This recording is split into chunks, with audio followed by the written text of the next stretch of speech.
नमस्ते बच्चों, आप सब घर पे बैठकर अच्छे से पढ़ाई कर रहे हैं ना। बहुत अच्छा बच्चों, आज हम हिंदी में एकम 8 जिसका नाम है दोहा अष्टक वो पढ़ने वाले हैं। तो आप सब यहाँ ध्यान से देखिए और समझिए। एकम 8 दोहा अष्टक। इस एकम में कबीर, तुलसीदास और रहीम इन तीनों कवियों के दोहा दिए गए हुए हैं। चलिए थोड़ी सी जानकारी दोहे के बारे में लेते हैं। दोहे हिंदी भाषा साहित्य की अनमोल निधि है। निधि का मतलब होता है खजाना। ये जो दोहा है वो हिंदी भाषा का एक खजाना है। दोहे व्यावहारिक दृष्टांतों के माध्यम से दृष्टांत यानी कि उदाहरण के माध्यम से सरल सहज रूप में जीवन, लोक व्यवहार, गुण, स्वभाव, नीति रीति आदि से परिचित कराते हैं। ये जो दोहे होते हैं उससे हमें क्या मालूम पड़ता है? हमारे जीवन के कुछ रीति नीति के बारे में, हमारे व्यवहार के बारे में, हमारा गुण और लोगों का गुण, इन सभी वस्तुओं का दोहे में निदर्शन यानी कि दोहे में प्रस्तुत किया जाता है।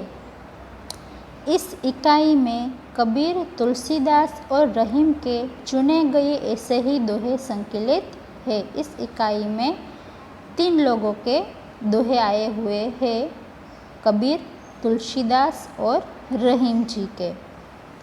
सबसे पहले हम कबीर जी के बारे में जानकारी प्राप्त करेंगे। कबीर ये 15वीं शताब्दी के कवि है। ये बड़े संत थे। कबीर थे वो एक संत थे। इन्होंने हिंदू और मुसलमानों को उनकी गलतियों के लिए फटकारा है और दोनों को हिल मिल कर रहने का उपदेश दिया है। देखिए कबीर जी है वो कितने महान संत थे। उन्होंने हिंदू और मुसलमान दोनों लोगों को अपनी गलतियों को फटकारा है यानी कि डांटा है। उन्होंने हमेशा सबको हिल मिल कर रहने का उपदेश दिया हुआ है। उसके बाद आते हैं तुलसीदास। ये 16वीं शताब्दी के प्रसिद्ध राम भक्त कवि है। राम भगवान जो राम थे उनके भक्त थे और कवि भी थे। इन्होंने रामचरितमानस नामक प्रसिद्ध ग्रंथ लिखा है। जो रामचरितमानस नामक का ग्रंथ है वो किसने लिखा है? तुलसीदास जी ने। और आखिरी में आते हैं रहीम जी। इनका पूरा नाम है अब्दुल रहीम खान खाना। ये बड़े उदार और अनुभवी थे। ये जो रहीम जी है वो बड़े ही उदार दिल वाले, दरिया दिल वाले थे और बहुत अनुभवी, उनको कई सारे अनुभव प्राप्त थे। हिंदी में इन्होंने बहुत ही सुंदर दोहे लिखे हैं। चलिए तो अब हम दोहे के बारे में देखते हैं। सबसे पहले है कबीर जी के दोहे। बड़ा हुआ तो क्या हुआ जैसे पेड़ खजूर, पंथी को छाया नहीं फल लागे अति दूर। देखिए पहले दोहे में क्या कहा है? बड़ा हुआ तो क्या हुआ। कोई इंसान, यहाँ पे कोई इंसान की बात की गई है और खजूर के पेड़ का उदाहरण दिया हुआ है। जैसे मैंने आप सबको समझाया था कि दोहा जो होता है उसमें दृष्टांत, उदाहरण के द्वारा मानव जीवन को प्रस्तुत किया जाता है। इसी तरह इस दोहे में खजूर के पेड़ को दृष्टांत, उदाहरण के स्वरूप में लिया गया है। देखिए तो इसमें क्या है कि बड़ा हुआ तो क्या हुआ जैसे पेड़ खजूर। कोई आदमी, कोई इंसान चाहे कितना भी बड़ा हो जाए, पैसों से कितना भी बड़ा हो जाए, उसके बारे में यहाँ पे बताया हुआ है कि जो ये खजूर का पेड़ होता है वो चाहे कितना भी बड़ा क्यों ना हो, पंथी को छाया नहीं, वो पंथी को, वो राहदारी को छाया नहीं दे सकता। और फल लागे अति दूर, और उसके फल जो खजूर होते हैं वो अति दूर, पेड़ जितना बड़ा होता है, जितना ऊंचा होता है, तो उसका फल भी बहुत ही दूर होता है। भले ही वो सबसे ऊंचा बड़ा पेड़ होता है, लेकिन न तो वो किसी राहदारी को छाया दे सकता है और ना ही किसी उसके जो फल है, खजूर है, उस तक कोई सरलता से पहुंच पाता है। मतलब कि ये दोहा हमें ये सिखाता है कि इतना भी बड़ा मत बनिए कि आप किसी के काम आ न सके। भले आप छोटे हो, लेकिन सबके काम आइए।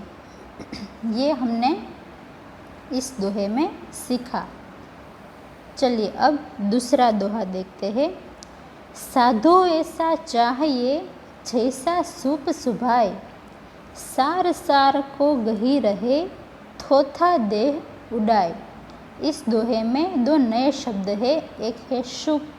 शुप यानी कि अनाज फटकने का छाछ।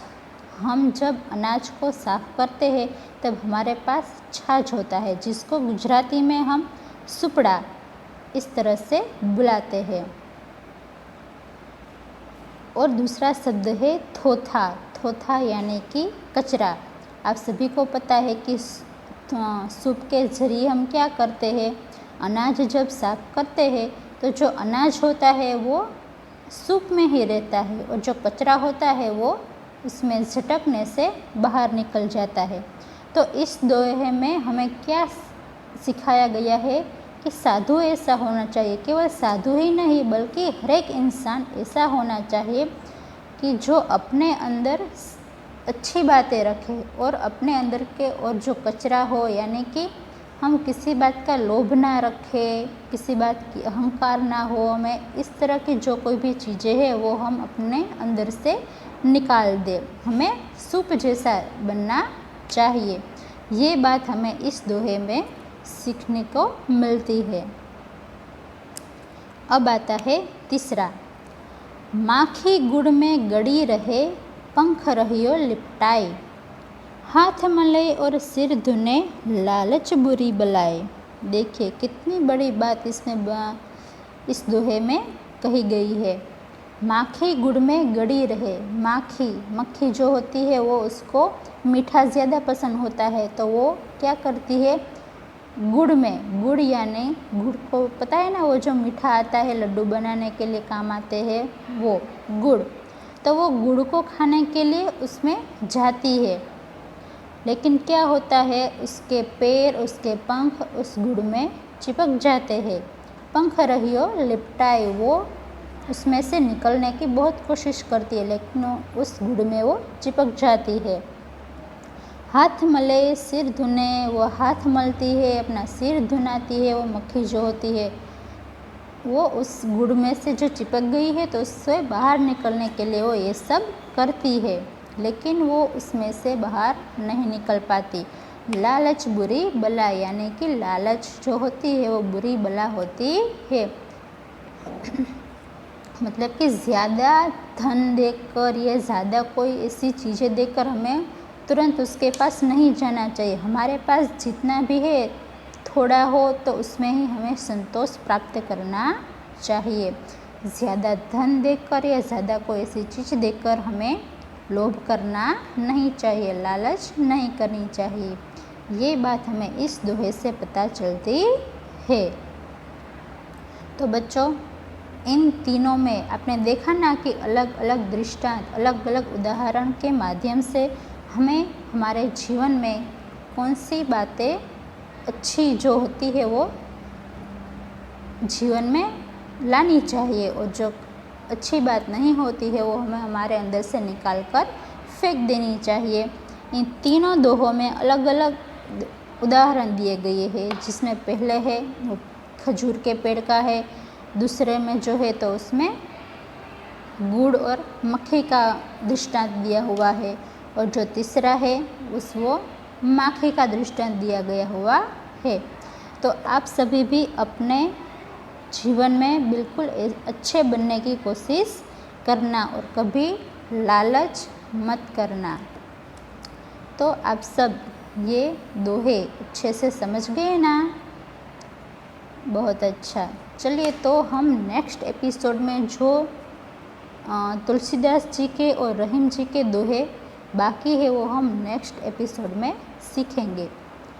तब तक आप घर पे रहिए, पढ़ाई करिए और अच्छे रहिए।